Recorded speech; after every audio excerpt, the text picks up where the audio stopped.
टुंडला की धरती से हमारे बीच में आए हुए हैं। उनसे एक बात पूछा, दुनिया में सबसे सुखी इंसान कौन होता है? सब अपन अपनी परिभाषाएं करने लगे। जब इनसे पूछा गया, भैया दुनिया में सबसे सुखी इंसान कौन होता है, तो आप जवाब देते हैं, दुनिया में सबसे सुखी वही होता है जो 2 पैग पीकर सोता है।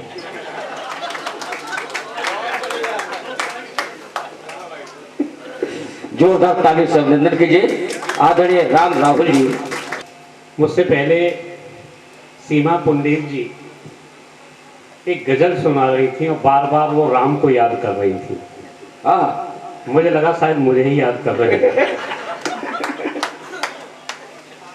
देखिए साहब, मैं शादीशुदा हूँ और हमारी सीमा पुंडीर भी शादीशुदा हैं, तो मिलन कैसे होगा? हाँ, मैं सीमा जी को एक राय देता हूँ, तो निश्चित रूप से हमारा उनका मिलन हो जाएगा। सुनिए 2 पंक्तियां सर। जी स्वागत है। कि मौसम बहुत हंसी है, हाँ, कि मौसम बहुत हंसी है, कहो तो हाफ ले ले। हाँ, मौसम बहुत हंसी है, कहो तो हाफ ले ले, तुम भी तलाक ले लो, हम भी। क्या बात है।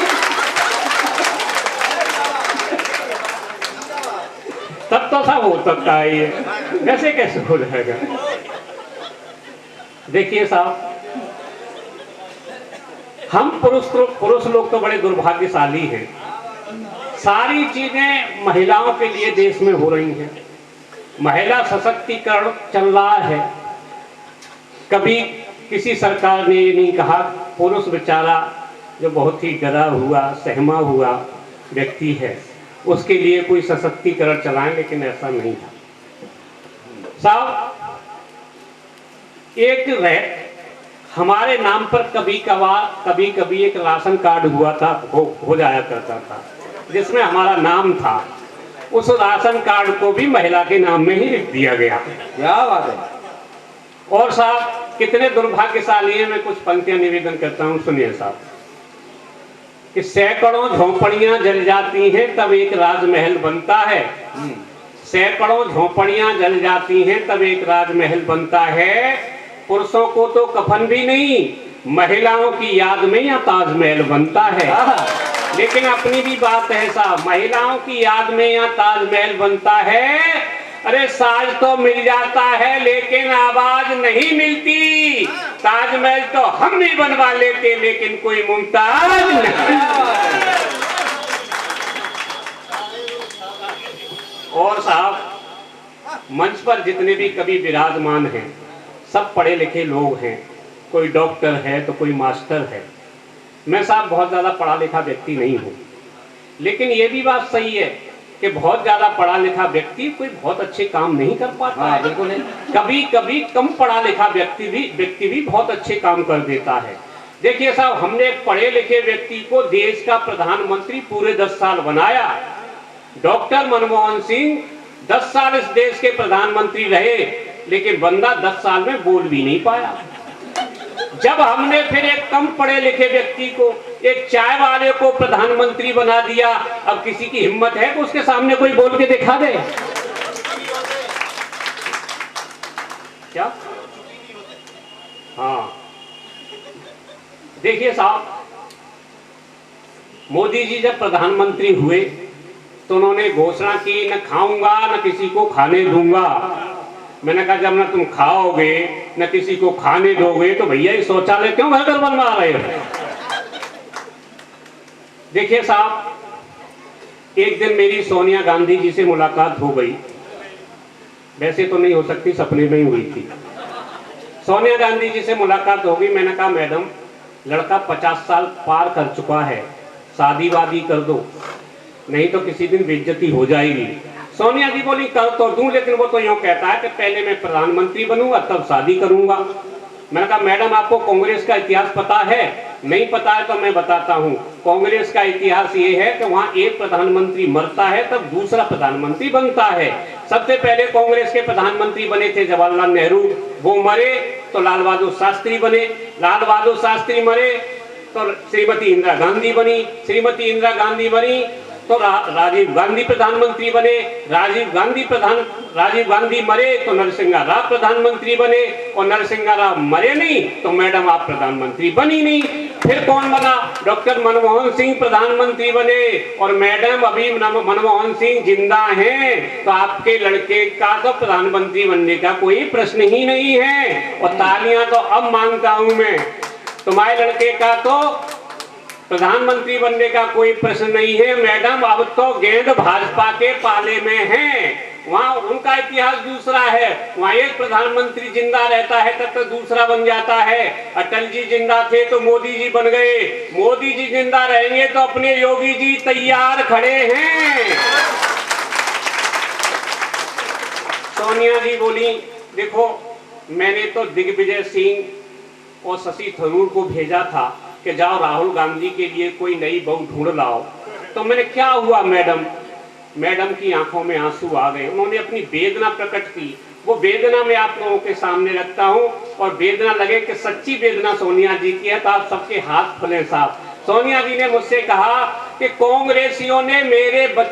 कांग्रेसियों को मेरे वचन नहीं सुहाए, उन्होंने अपने गीत स्वयं ही गाए। राहुल गांधी के लिए बहू लेने भेजा था, दोनों अपने अपने लिए बहुएं ले आए। और साहब हमारे संचालक जी बहुत अच्छा संचालन कर रहे हैं। देखिए साहब, हम सब लोग ग्रामीण क्षेत्र के नहीं हैं, तो हमारी गांव के लोगों से टचिंग जरूर रहती होगी। हम गांव के लोगों से टचिंग जरूर रहती है। गांव की संस्कृति और सभ्यता को आप भली भांति जानते होंगे। गांव में एक संस्कृति होती थी, सभ्यता होती थी कि जब भी कोई नई बहू आती थी तो उसका चेहरा मोहरा देखने के लिए हमें महीनों लग जाते थे, लेकिन उसका चेहरा दिखाई नहीं देता था। आज तो बरमाल के नाम पर सबसे पहले दुल्हन की निवास लगाई जाती है।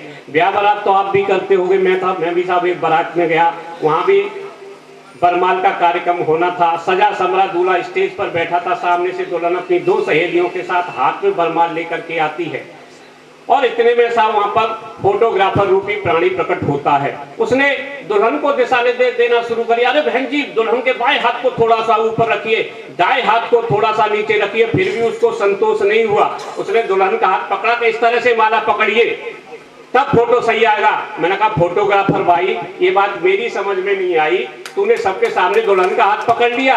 फोटोग्राफर ने पहले तो मुझे घूरा, फिर बोला भाई साहब फोटो आपको खींचनी है कि मुझे खींचनी है? मैंने कहा यार फोटो तो तुझे ही खींचनी है। कि तो आप चुप रहे, मैं अपने हिसाब से दुल्हन को एडजस्ट करूंगा। आप चुप रहे, मैं अपने हिसाब से दुल्हन को एडजस्ट करूंगा। मैं जब दुल्हन को तू ही एडजस्ट कर लेगा तो ये दूल्हा क्या करेगा? देखिए साहब, राहुल गांधी ने कुछ समय पहले ट्वीट किया, आप लोगों ने शायद देखा होगा। उन्होंने ट्वीट किया कि हम पांडव हैं और भारतीय जनता पार्टी वाले कौरव हैं।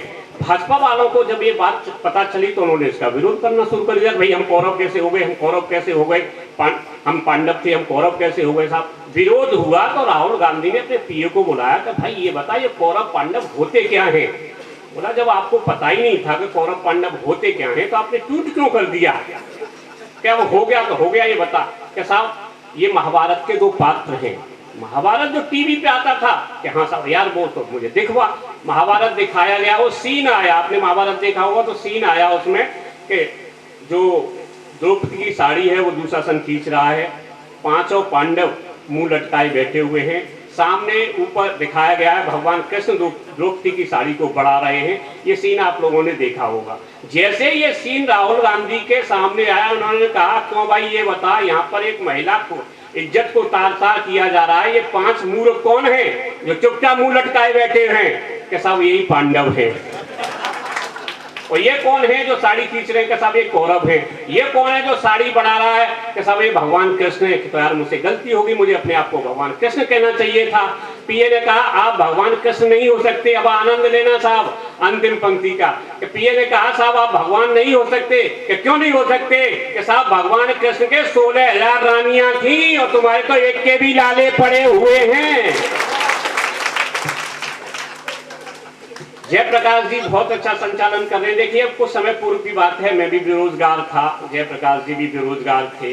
बेरोजगार यहाँ पर कुछ बच्चे बैठे हों तो जानते होंगे बेरोजगारी का दंश क्या होता है। बेरोजगार लड़का अगर घर में रहे, घर वाले कहेंगे सारे दिन घर में पड़ा रहता है, इसका कोई काम ही नहीं है, बेचारा बाहर घूमे, आवारा हो गया है, सारे दिन बाहर घूमता है, बड़ी दिक्कत है था। तो उस समय जहां कहीं भी वैकेंसीज निकलती थी हम लोग आवेदन करते थे। एक बार साहब दिल्ली में एक वैकेंसी निकली, मैंने आवेदन किया, जयप्रकाश जी ने भी आवेदन किया, और आवेदन जब हम दोनों ने किया तो दोनों का इंटरव्यू के लिए एक ही स्थान पर नंबर आ गया। मैं टूंडला से चला, जयप्रकाश जी को मैंने यहाँ से लिया, जब हम जा रहे थे टेम्पो में बैठ के तो मैंने जयप्रकाश जी से कहा देखो कभी कभी ऐसा होता है कि जो इंटरव्यू लेने वाले होते हैं एक जैसे प्रश्न पूछ लेते हैं, कहीं यहाँ पर भी ऐसा ना हो तो ये तय कर लो आपसे जो पूछा जाए और जो आप उत्तर दें वो मुझे बताएंगे, या मुझसे कोई पूछा जाता है मैं उसके उत्तर दूंगा, मैं आपको बता दूंगा। ये हमने रास्ते में ही तय कर लिया।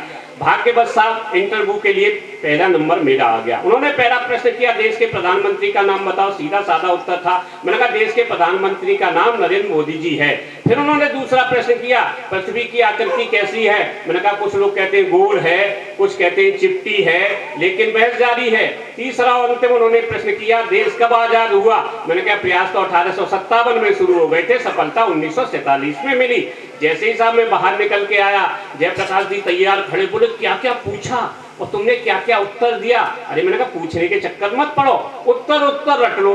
पहले का उत्तर है श्री नरेंद्र मोदी, दूसरे का उत्तर है कुछ लोग कहते हैं गोल है, कुछ कहते हैं चिट्टी है, लेकिन बहस जारी है, और तीसरे का उत्तर है प्रयास तो 1857 में शुरू हो गए थे, सफलता 1947 में मिली। जैसे ही साहब इनका नंबर आया, इनसे पूछा आपका नाम, ये बोले श्री नरेंद्र मोदी। अब इंटरव्यू लेने वाला बड़ा परेशान कि मैं इसका नाम पूछ रहा हूँ, देश के प्रधानमंत्री का नाम बता रहा, भैया तेरी बुद्धि तो ठीक है। जयप्रकाश जी बोले कुछ लोग कहते हैं गोल है, कुछ कहते हैं चिपटी है, लेकिन बहस जारी है। उसने अपना माथा ठोका, बोला बुद्धि के मामले में भी इसका कोई ठीक ठाक सा उत्तर नहीं है, भैया चलते चलते ये तो बताता जा, आखिर तू पैदा कब हुआ।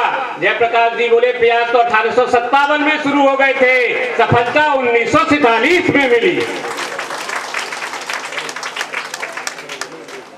देखिए साहब, चार पंक्तियों के द्वारा मैं भाई जयप्रकाश जी का सम्मान करते हुए मैं अपने काव्य पाठ शुरू करता हूं।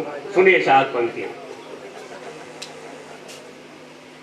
अपनों के लिए कण जैसे दानी हो गए, अपनों के लिए कण जैसे दानी हो गए, साहित्य के निराला महाज्ञानी हो गए, बेगाना होके ये तो कुछ इस तरह हुए, सब कुछ लुटा के जैसे आड़वानी हो गए, सब कुछ लुटा के जैसे आड़वानी हो गए। देखिए साहब, अभी हम सबने कोरोना काल देखा, जा रहे भाई चले जाओ, लेकिन 3-3 लोग जा रहे हैं साथ में, 4-4 लोग। अच्छा कोई बात नहीं भाई साहब, अकेले जाओगे तो फायदे में रहोगे। कोरोना काल देखा, कोरोना काल में ऐसा कोई व्यक्ति नहीं, ऐसा कोई वर्ग नहीं जिसका नुकसान न हुआ हो, लेकिन सबसे ज्यादा अगर किसी का नुकसान हुआ तो हमारे युवा वर्ग का हुआ। एक युवा साथी से मेरी मुलाकात होगी, मैंने कहा भाई कोरोना पीरियड में तुमने क्या खोया क्या पाया। वो बोला भाई साहब पाया क्या, सब खोया ही खोया। तो उसने जो वेदना व्यक्त की, वो वेदना मैं आप लोगों को सुनाता हूँ। उस युवा की वेदना सुनिए साहब।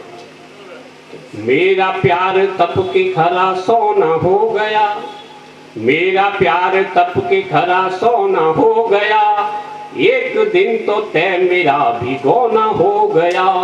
हम घर में उससे शादी की तैयारी में रहे। अब हाथ खोलना साहब। हम घर में उससे शादी की तैयारी में रहे, तब तक पता चला उसे कोरोना हो गया, तब तक पता चला उसे कोरोना हो गया। और वेदना सुनिए साहब कि मेरी प्रेम गाथा फिल्मी सीन हो गई, विवेक और बुद्धिमतहीन हो गई। मैं प्यार का इजहार उससे करता तब तलक, मैं करता तब तलक, मैं प्यार का इजहार उससे करता तब तलक, वह दूसरे के साथ क्वारंटीन हो गई, वह दूसरे के साथ क्वारंटीन हो गई, सपने जो मैंने देखे सारे गीले हो गए, अरमान मेरी जिंदगी के ढीले हो गए। कोरोना ठीक होने पे मैं पहुंचा गांव में, मैं पहुंचा गांव में। और ये पंक्ति को संभालना साहब। कोरोना ठीक होने पे मैं पहुंचा गांव में, तब तक मेरी वाली के हाथ पीले हो गए, तब तक मेरी वाली के हाथ पीले हो गए। और साहब 4 पंक्तियां मैं बाबा रामदेव के लिए जरूर सुनाना चाहता हूं। बाबा रामदेव योगा सिखाते हैं, सबको पता है। मेरे एक 80 साल के दादाजी हैं, मुझसे बोले मैं तो योगा सीखूंगा। अरे मैंने कहा 80 साल की उम्र है, आत्मा बाहर निकल आएंगी, योगा बाबा के चक्कर मत पड़ो। लेकिन साहब उन्होंने कही नहीं मैं तो सीखूंगा। साहब सुबह टीवी खोल करके बैठ गए, इतने में बाबा रामदेव आए। रामदेव ने कहा कि सांस खींचो, दादाजी ने सांस खींच ली। फिर बोले सांस और खींचो, दादाजी ने सांस और खींच ली। तब तक लाइट चली गई। लाइट काफी समय तक नहीं आई, दादाजी भगवान को प्यारे हो गए। फिर साहब लाइट आई, बाबा रामदेव फिर आए, बोले इसी तरह से हम देश के लोगों का उद्धार कर रहे हैं। 4 पंक्तियां सुनिए साहब बाबा रामदेव के लिए।